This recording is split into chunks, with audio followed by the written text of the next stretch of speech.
Neste momento, damos início à meditação da Palavra do Senhor, que o Espírito de Deus venha tomar a direção da meditação da Sua Palavra, venha tocar as nossas vidas, venha tocar a você que tem parado para ouvir a meditação da Palavra do Senhor.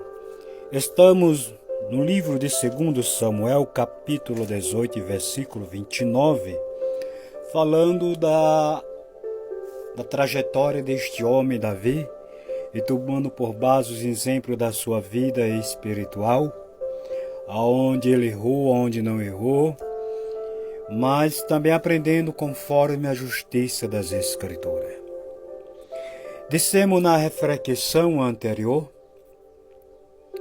que não devemos comemorar com a queda daqueles que se colocam como adversário, como inimigo do reino da palavra e das nossas vidas.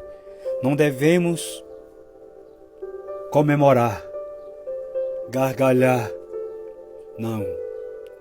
Mas também quero nesta reflexão, porque a Bíblia é a palavra de Deus, e tem orientação de todas as áreas para nossas vidas.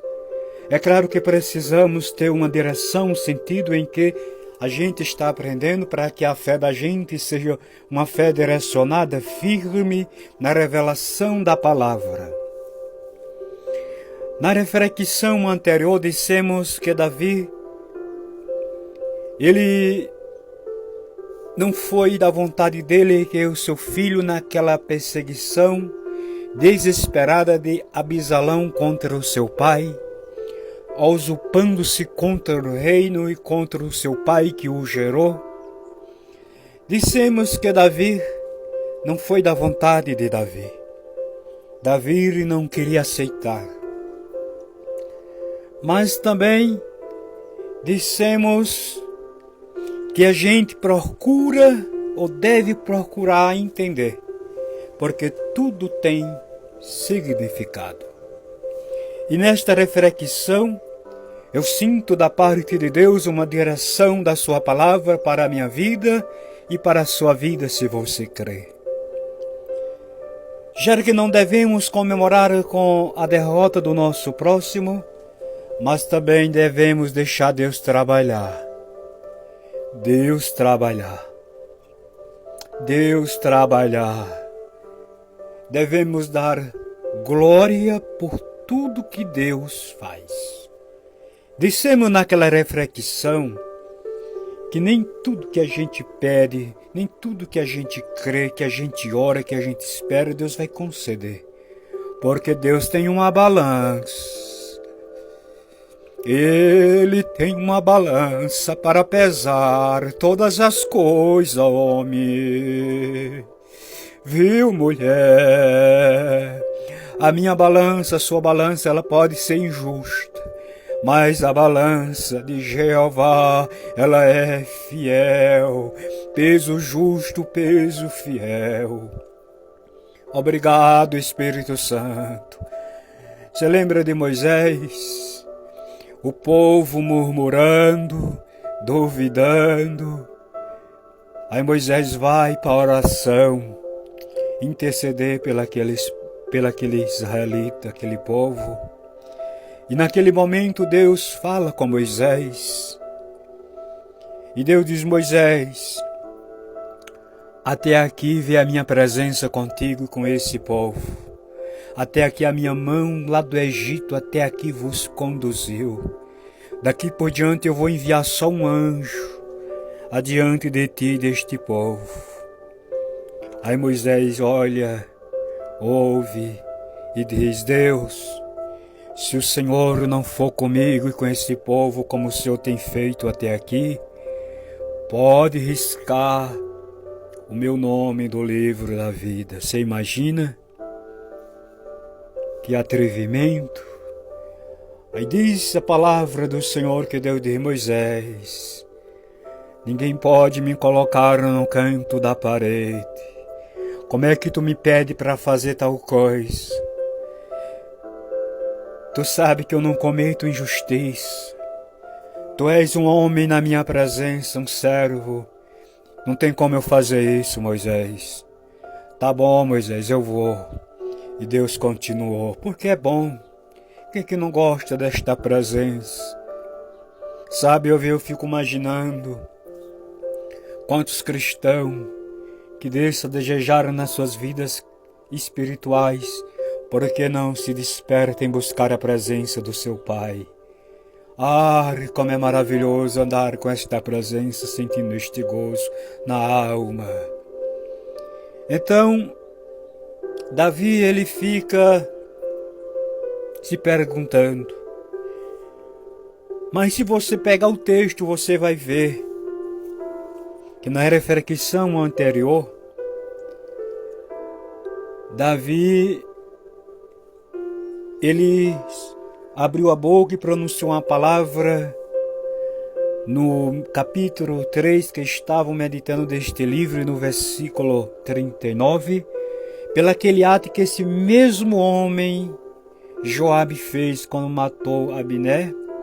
E aqui esse mesmo homem, nessa passagem bíblica, dá um conselho ao rei, ao mesmo rei que pronunciou uma palavra da parte de Deus para com Abner, pelaquele ato, pelaquela atitude que ele fez matando Abner. Agora é Abner que Joabe que chega para Davi, sobre Davi de cabeça baixa, pela morte do seu filho, sentindo muito, pela morte de Abisalão, que procurava a todo vapor a morte do seu pai. E Joabe chega e diz: olha, Davi,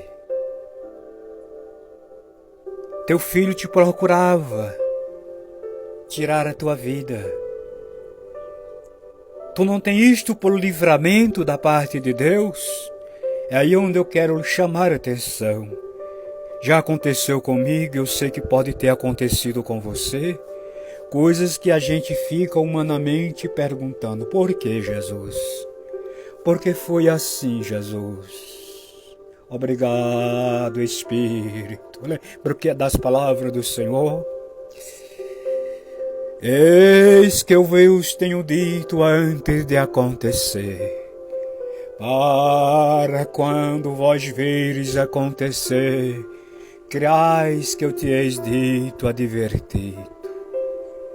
Às vezes a gente não compreende, não entende, não quer aceitar, mas é livramento de Deus. Sabe aquelas pessoas que você estima, você tem até por irmão mesmo, na fé, ela é uma pessoa fiel com você, sincera, lá por detrás, ela fica tramando a tua queda, fica te apredejando, fica falando mal do seu caráter, caçando motivo, aí de repente Deus dá um sopro, desaparece da sua presença e você muitas vezes fica dizendo: por que, Jesus? Por que, Jesus? Foi livramento. Foi livramento de Deus e você não está entendendo, homem. Oh, glória, livramento de Deus, onde os olhos humanos não vê, mas os olhos espirituais vê e entende. Se Abisalão não tivesse morrido naquela árvore, e Davi tivesse alcançado o seu pai, ele não tinha ficado com esse sentimento abalado que nem Davi. Porque Abisalão era diferente, mesmo sendo filho, mas o coração dele era diferente. Principalmente o espírito de rebeldia. O espírito de usurpação. Mas que venhamos entender.